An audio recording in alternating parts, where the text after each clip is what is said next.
day of rest still remains. She went into a nearby town early in the morning, while the sun was still gentle and the streets were waking up.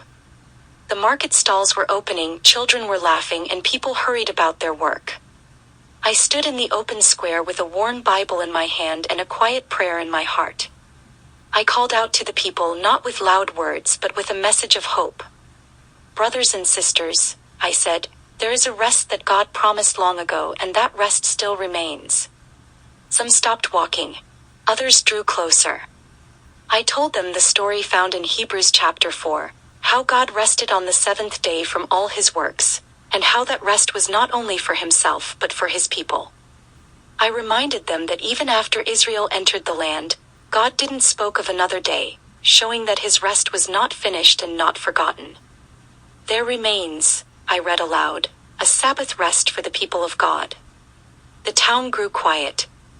I explained that this rest is not only sleep for the body, but peace for the soul, a rest from striving, from fear, from trying to earn salvation by our own strength.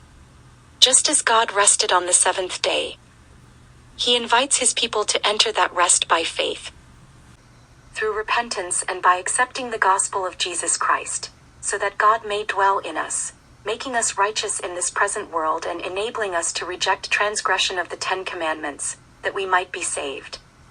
An elderly man nodded slowly. A mother held her child closer.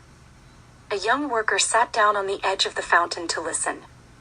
I spoke of the seventh-day Sabbath, a day blessed and sanctified by God, a sign that he is our Creator and our Redeemer. I told them the Sabbath is a weekly reminder that salvation is not by our labor, but by God's grace.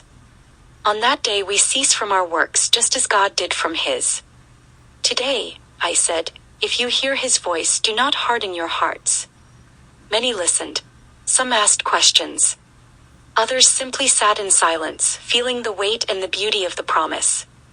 I could see in their faces that something ancient and holy was being remembered.